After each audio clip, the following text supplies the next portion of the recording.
we all predicted that Lilo and Stitch would make all the money this summer.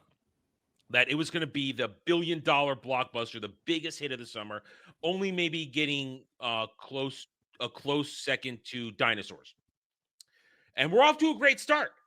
145 million domestic, 158 million international, 304 million worldwide on they claim $100 million budget. I don't buy that. I don't believe that. Not for 1 second. I don't buy that for a second. This movie is Stitch alone's going to be expensive CGI wise because he looks great. I think Stitch is actually some good Disney CGI, which we don't see a lot. The color palette's a little flat. He should be a little brighter from just what I see. But they did cut back on a lot of CGI for this movie. It's only like mostly Stitch apparently.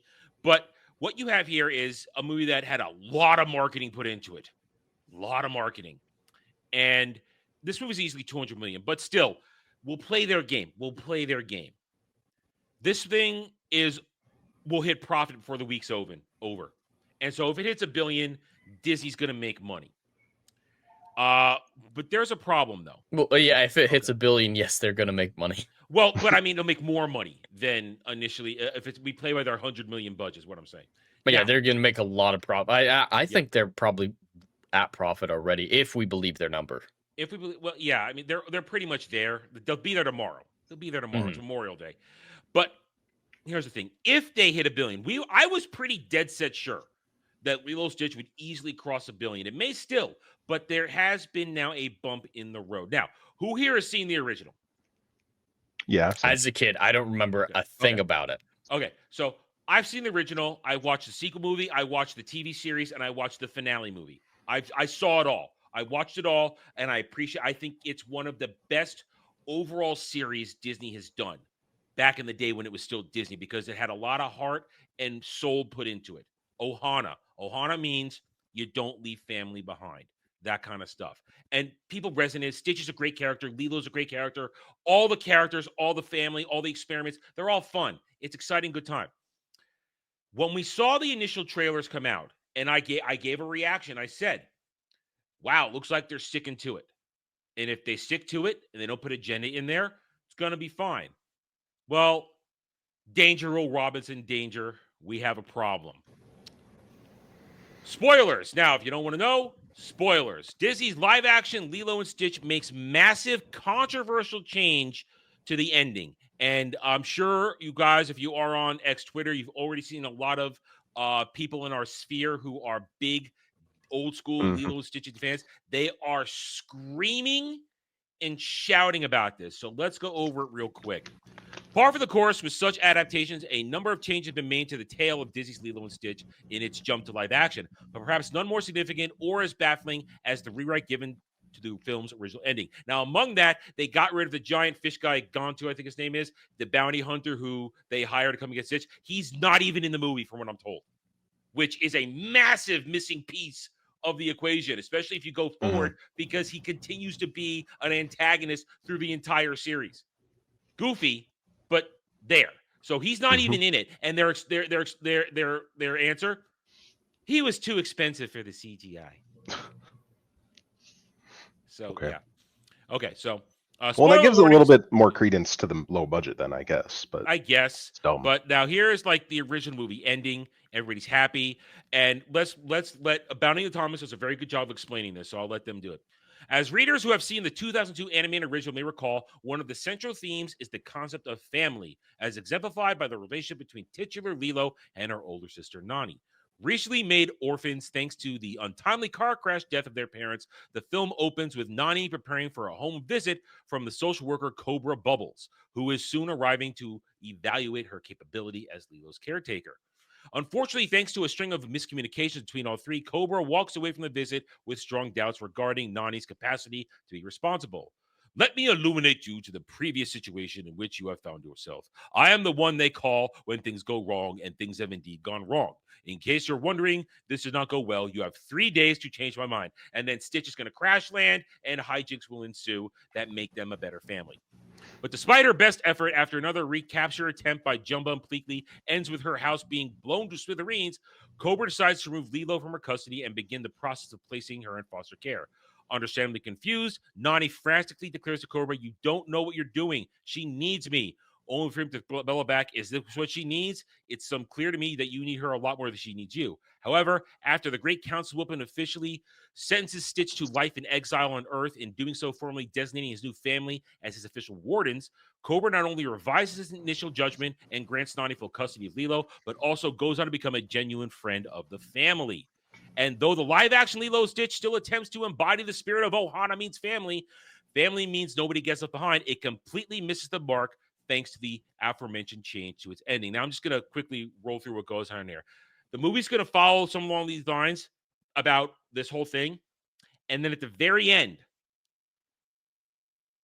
Nani gives up custody to the state so that she can go to the state, to contiguous states, and become a marine biologist, become an educated Whammons. That's so stupid. And let me guess, Lilo is full awful. support of that decision. I guess so. Yeah. And the male love interest is nowhere to be found. Probably not. I think he's in it, but he's probably a goofball. To summarize, whereas the anime original ended with Nani fulfilling her goal, being deemed responsible enough for Lilo, the live-action version concludes that with her winning Lilo back, only to have her to leave her to care of local family and friends in order to attend college. So empowering. It's so empowering, and this is, this was an easy layup, Jed. This movie was an easy layup. You had next to no controversy surrounding it. The controversy you had was coming from the weirdos who were complaining about the casting. Oh, they're too light-skinned. Remember that? Oh yeah, that was the worst of it, and I think some people were joking that Nani wasn't thick enough, but no one was actually serious about that being a controversy. But yeah, they were coming into this with such a better head start than Snow White or any of the other recent live actions. They had love for the original. The cast wasn't saying anything too stupid. The trailers looked like it was honoring the source material. If they just followed the source material a lot closer, especially in the ending, this could have been easily the greatest successful live action Disney film that they've had thus far, which would probably actually make them do more live actions, which I think is a bad thing. So I'm actually glad this movie's failing, just so that it might help Disney stop. We don't know it's failing yet. It's receiving the backlash, which no, I'm saying I would wish it was. Okay. Yeah. I think you'll hope see it does just to end it from word of mouth. But there's so many things wrong with this. Well, that's my question, Kratos. Real quick, that's my question. Do you think it's going to do you think this backlash will affect its $1 billion chance? If it spreads fast enough, because you'll have, there's all the people that went and saw it already. And then there's the people that are kind of cautiously optimistic for it, who might be waiting until next week. And I was kind of like on the fence, if I heard good things from this, I'm a vote with your wallet kind of guy. So I if I heard good things, there was absolutely none of this. I might consider doing that just to show Disney, this is what I'll spend my money on. Right. But there's so many things wrong with this. I'll get into that in a minute. Okay. Well, no, keep going. You're fine. Keep going. Well, so for one, they're saying instead of a heteronormative family like you get in the animated one, ditch your kid to custody of the government. Government is your baby daddy, and then you go do your dreams and whatever. And that's just, you can see all of the messaging behind that, ingrained in that. I agree with you. This, like we said, there was an easy win, but now here comes the messaging. Yeah. Don't get rid of your nuclear family, and we can even say that. And you said the right word, heteronormative. Yeah. Stitch has, at the very end, a heteronormative relationship with a female experiment that looks exactly like it's a pink version of him. So right. I mean, it gets that down the line. So this whole series is heteronormative. I mean, they complain about Pleakley being in drag. Pleakley just dresses in drag, not because he's gay, but because that's what he passes off as better as a woman. It's not even because he's gay. That's just like the joke. And they did it in the original, and it was funny. People didn't care.